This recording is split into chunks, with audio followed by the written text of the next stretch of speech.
Mesdames et messieurs, bonjour. La rubrique internationale s'intéressera aujourd'hui donc à la question libyenne. Pour nous en parler avec nous aujourd'hui, le ministre des Affaires maghrébines, africaines et de la Ligue des États arabes est avec nous, monsieur Abdelkader Messahel. Bonjour, marhaba bik. Bonjour, madame.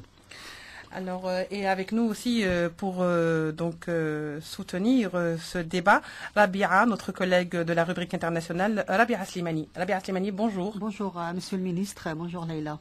Alors voilà, pour commencer, monsieur le ministre, nous savons que Martin Kobler est en Algérie. Il a été donc aujourd'hui en Algérie et vous l'avez rencontré. Vous avez certainement discuté de la question libyenne. Et nous avons vu que l'histoire du dialogue ou des négociations interlibyennes a connu en ce moment une sorte de veille. Il a été mis en veille. Alors, avec vous aujourd'hui, s'il y a lieu de faire le point, qu'est-ce qu'il faut dire sur la question libyenne et quelle est aujourd'hui l'importance de cette visite de Martin Kobler en Algérie?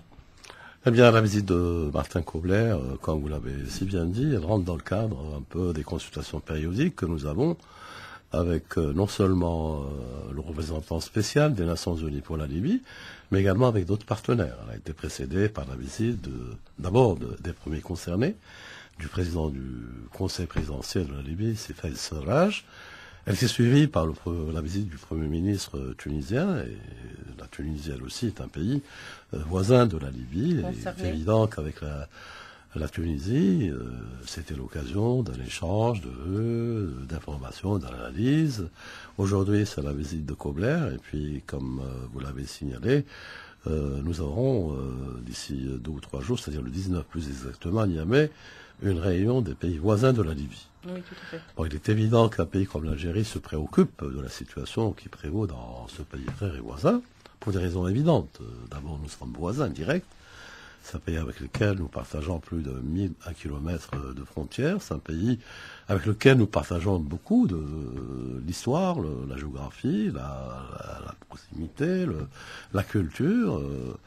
Et donc, il est évident que l'Algérie continue de suivre ce dossier. Elle ne peut pas être indifférente à travers ce qui se passe en Libye. Donc, nous avons fait un peu le point. D'abord, où en est le processus des Nations Unies, tel qu'il a été défini. Le mandat, donc, est très clair.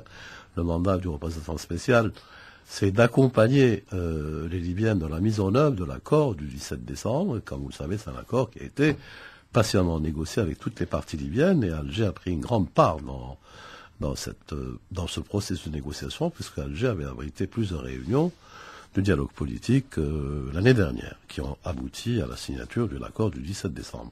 Donc aujourd'hui, il est question de le mettre en œuvre. Comment le mettre en œuvre? C'est de cela qu'il s'agit. Donc la concertation, elle porte un peu sur cela.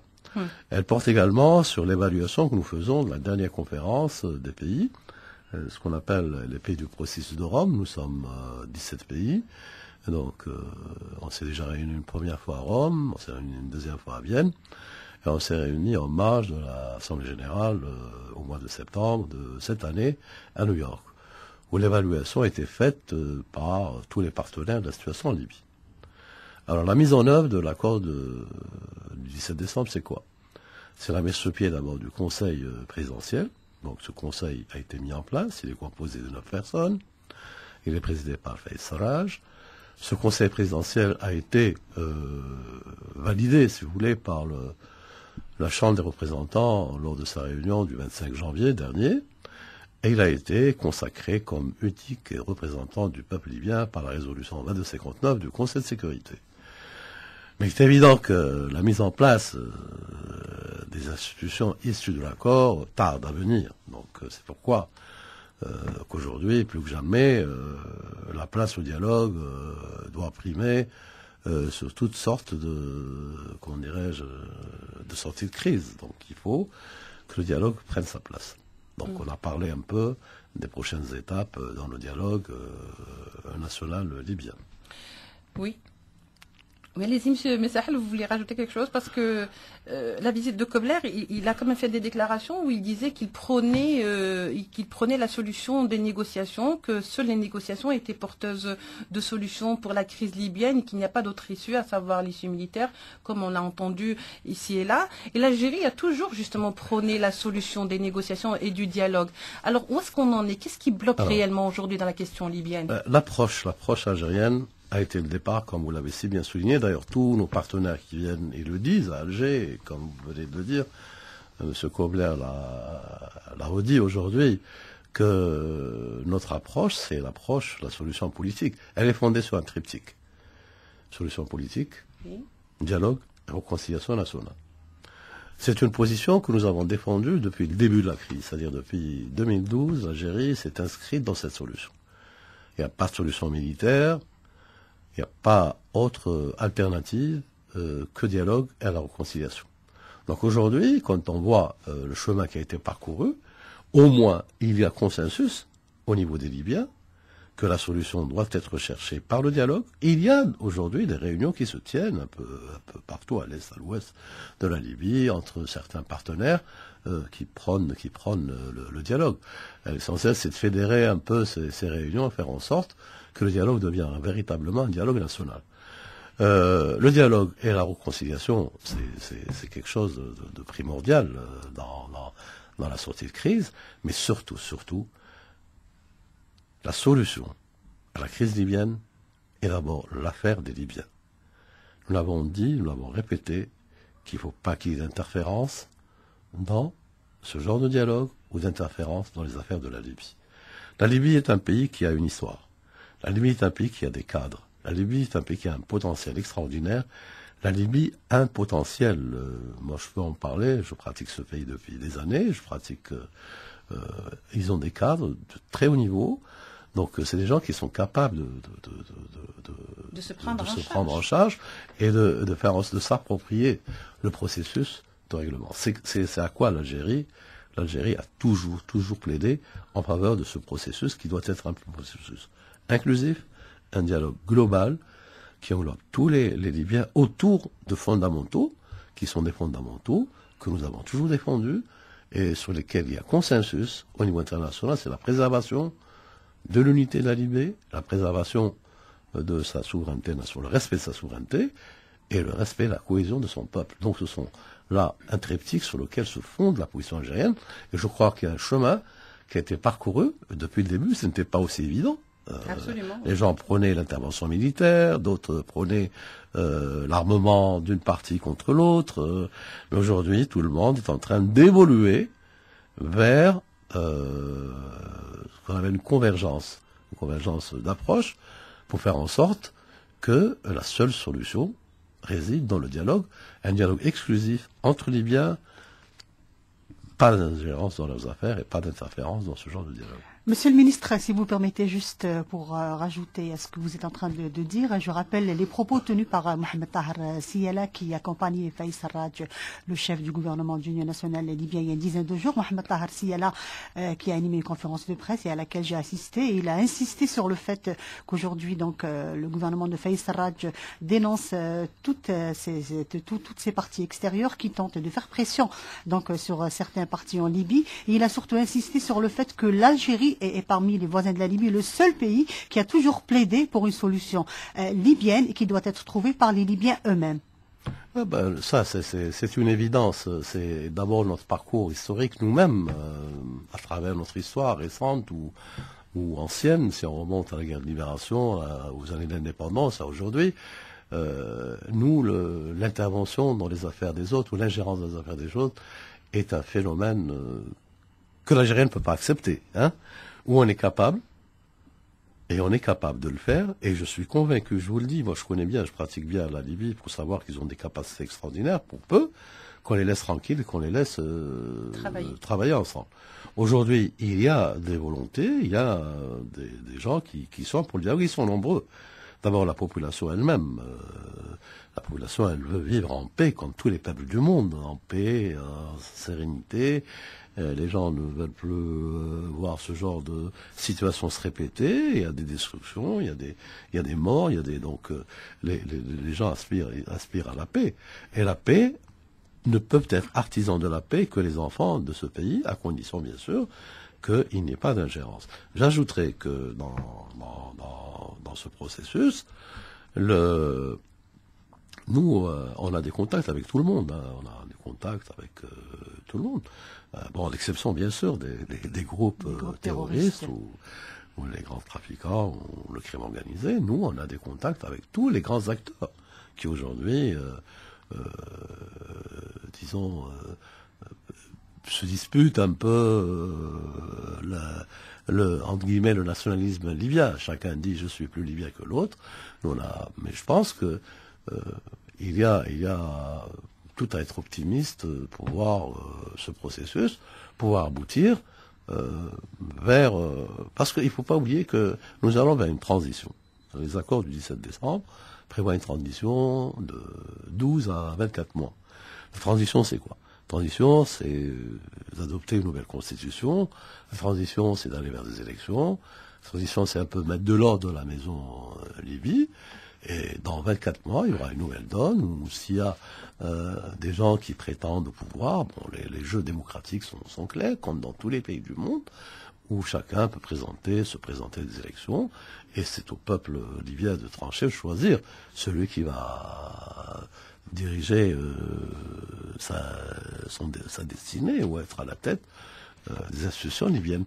Donc c'est une période assez difficile, de 24 mois, mais il est urgent d'aller vers la mise en place de véritables institutions. Pourquoi? Parce qu'en l'absence d'institutions, ou dans la faiblesse d'institutions, le grand gagnant, le grand vainqueur, c'est le terrorisme. C'est le crime organisé, c'est le chaos, c'est ce qui profite. Les gens profitent, le terrorisme notamment, ils profitent de la faiblesse, de l'absence de l'État. Donc il est urgent pour la Libye, et les Libyens en sont conscients, d'aller vers la formation de ce gouvernement et d'aller vers la mise en place des institutions prévues par l'accord du 17 décembre. Il est évident que l'accord en lui-même n'est pas le courant. L'accord, c'est toujours un compromis. Un compromis, c'est chacun laisse un peu de son côté.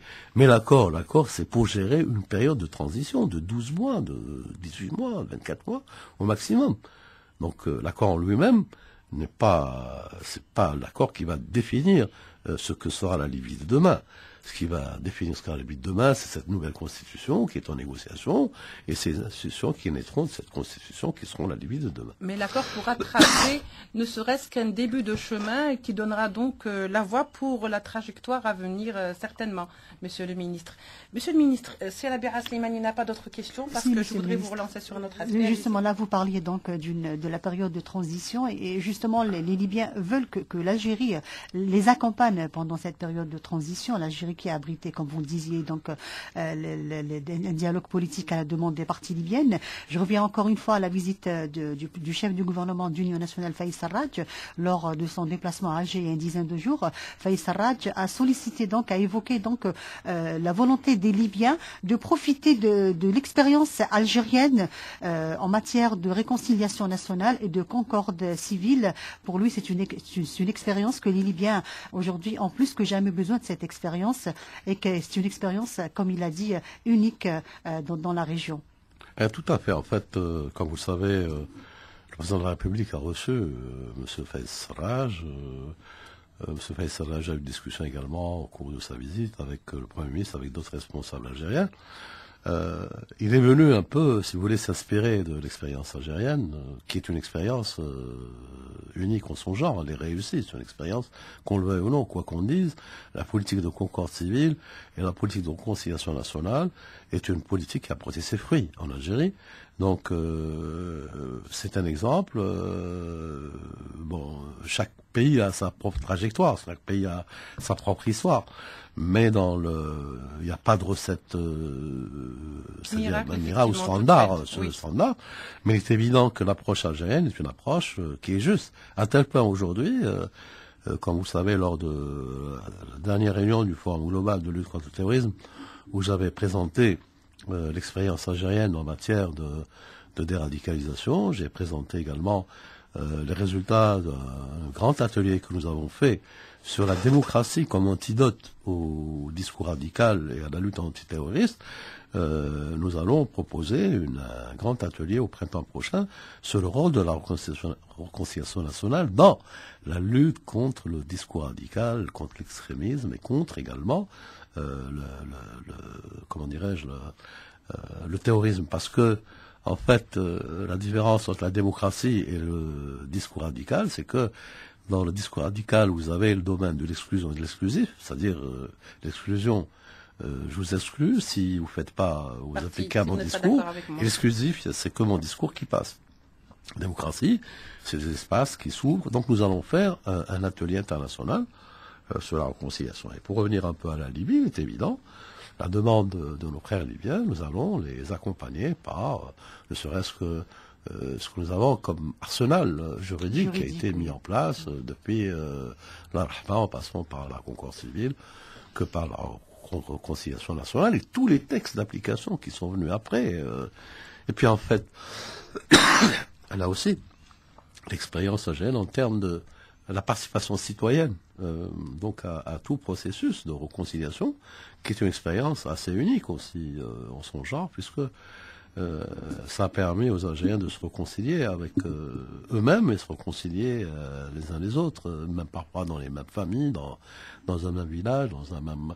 Donc c'est un processus qui fait école, et nous sommes prêts donc à accompagner nos frères libyens dans la recherche, enfin, on leur donne, si vous voulez, un peu tout ce qui est matériaux, textes, etc. Ils peuvent s'en inspirer dans leur dialogue national. Monsieur le ministre, je voudrais un petit peu qu'on aborde un tout autre chapitre cette fois-ci, mais toujours pour rester dans la Libye. Et vous savez que depuis la chute d'Al-Kadhafi, il y a eu un flux migratoire. L'Europe a fait face à un flux migratoire que la Libye lui avait évité pendant des années. Donc, si vous voulez, un petit peu le repos de l'Europe a été un petit peu perturbé. Et la migration clandestine, le narcotrafic. On demande aujourd'hui à la Libye et aussi aux pays donc de la côte sud de la Méditerranée de fournir plus d'efforts dans ce sens, c'est-à-dire pour freiner un petit peu le flux migratoire, le flux migratoire. Mais rarement est évoquée la question du dégel du fonds des Libyens. Alors pourquoi cette question n'est pas, si vous voulez, de plus en plus abordée? Pourquoi cette question on en parle de moins en moins? Pourquoi on ne parle pas de cette question? Ils sont où les fonds libyens pour justement que les Libyens se prennent en charge? Car ils peuvent le faire, il me semble. Vous avez en fait votre question, je crois qu'elle mérite deux réponses. Oui, tout à fait. Une sur le fond, s'agissant de ce phénomène de la migration. Et sur le flux migratoire. Sur les flux migratoires, oui. La migration en tant que telle. Oui. Et puis sur les fonds, les moyens des Libyens, le gel des avoirs libyens dans des banques étrangères. S'agissant de la question de la migration, nous avons, déjà, dans les années 2000, nous avons été précurseurs du dialogue entre l'Europe et l'Afrique sur les questions de la migration. D'ailleurs, le plus gros témoignage qui a été apporté, ça a été le nouveau secrétaire général des Nations Unies, M. Antonio Guterres, qui était à l'époque Premier ministre du Portugal, et le président de la République s'était déplacé donc à Lisbonne, dans le cadre du dialogue Europe-Afrique, et où l'Algérie avait posé le véritable problème. D'ailleurs, c'est M. Guterres lui-même qui l'a rappelé lors de la dernière réunion de La Valette sur les couloirs de migration, pour dire que l'Algérie avait posé les bonnes questions. C'est-à-dire, on avait posé le véritable problème, on avait fait le lien entre le développement et la migration. Les phénomènes migratoires, depuis que l'homme est l'homme bouge, hein. Mais si vous voulez qu'il bouge moins, donc il faut lui donner les conditions de ne plus bouger.